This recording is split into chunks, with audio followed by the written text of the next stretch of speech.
Hey mamas, welcome back to another Take a Breath Tuesday. I'm sitting on the bouncy ball today, so getting comfortable.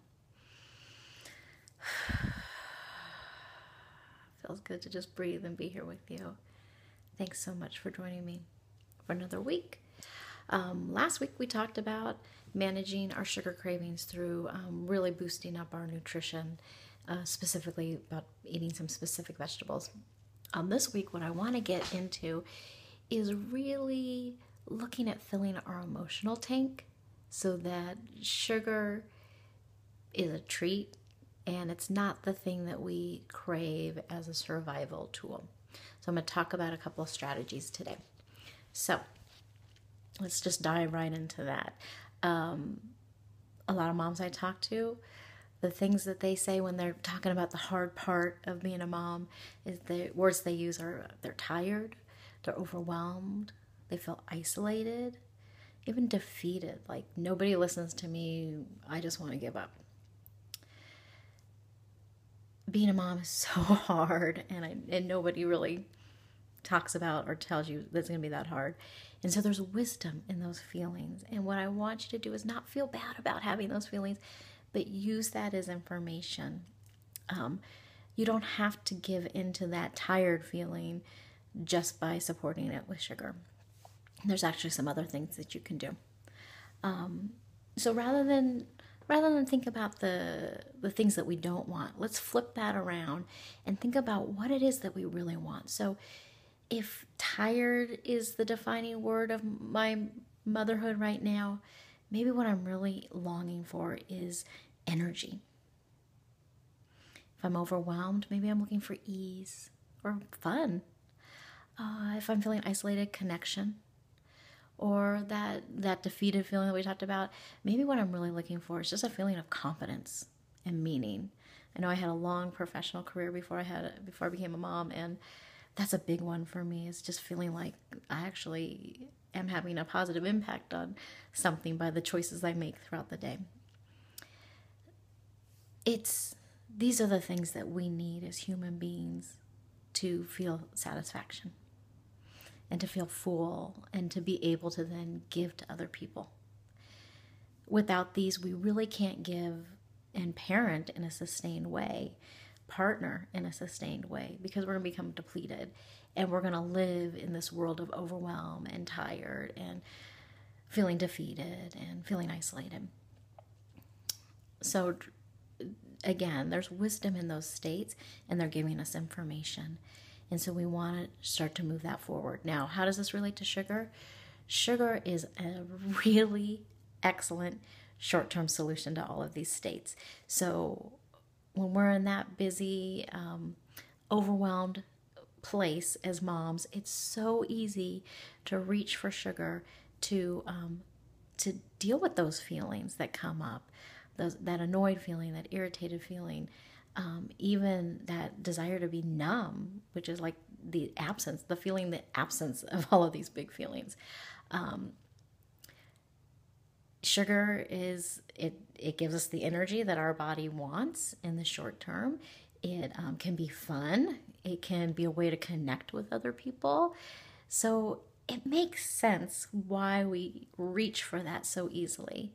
What I want you to start to play with is that it's not so much that you're craving sugar, but you're craving these yeses that we talked about. You're craving energy, you're craving ease and fun and competence and meaning and connection.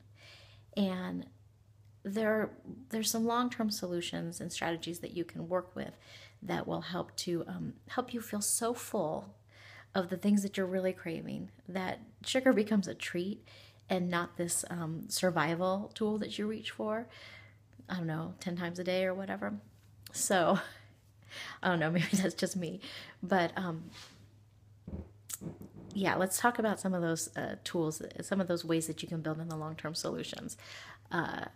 What I want you to think about, spend a few minutes thinking about, is what are, like, usually for most of us, about 4 transitions that you have throughout the day that really require a lot of energy. And I think when you're depleted, you don't have the energy that's needed for those transitions, so they can feel really big.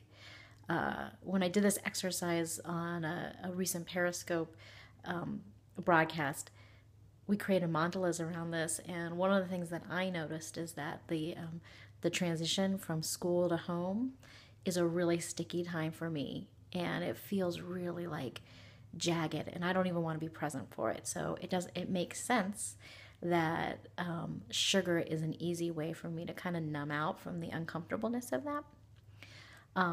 So what I had to ask myself was, when I considered those four transition areas, and specifically this school to home transition, I had to ask myself, what am I really longing for, craving in that moment? And I think what it is connection.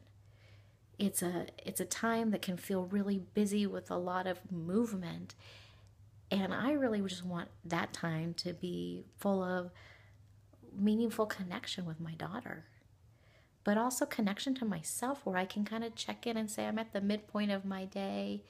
I've had a busy full morning. What do I hope for the rest of the day going forward? So both outward connection, but also I need some interior connection time too.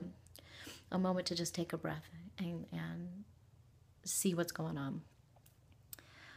So think about those times for you, those transition points during your day, and jot those down. I'll in the blog post below, I'll put an art experiential and kind of talk through some of those ways that you can work with this more with images. But think about those transition times. Think about what it feels. Really let yourself take a couple of minutes to feel what those moments of your day feel like, and what in your body and your heart. And then start to slowly shift into, like, what is it that you're really longing for in those times?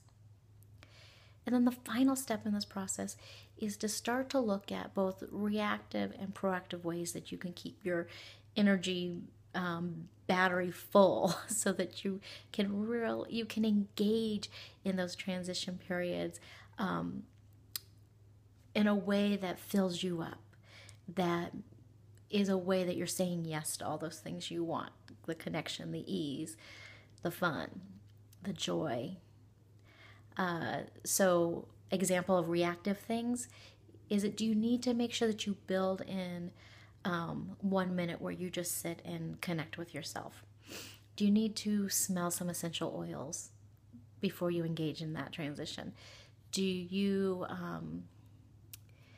need to do some planning ahead, so you have everything in place, maybe so that lunch is prepared ahead of the items that you need for lunch are prepared ahead of time, so that you can be present during that time? For example, if lunch is one of your sticking areas. Also, think about proactive strategies, where what are those things that you can continue, those practices that you can do frequently, daily, and many times a day, that keep you feeling charged up, that really give to you, so that you can be present and you can pull in more of what it is that you're hoping for. So for some people, that's having a quiet meditation time. For some people, that involves building in creative expression time. Movement is an important role in that. Just ways that you take care of yourself. And they're going to be the things that you're saying yes to are going to give you clues as to what you need more of. Maybe if connection is a big one, connecting with someone that's important to you and building that in intentionally. All right, mamas, I hope you enjoyed this. And like I said in the blog post, I've put some ideas how to take this further, working with visual imagery. I hope you enjoyed this. Please put in the comments, what are the things that keep you charged up? We'd all love to see that. Share your pictures on Instagram about what charges you up. Make sure you tag at Mandalas for Mamas. All right, be well. Bye, mamas.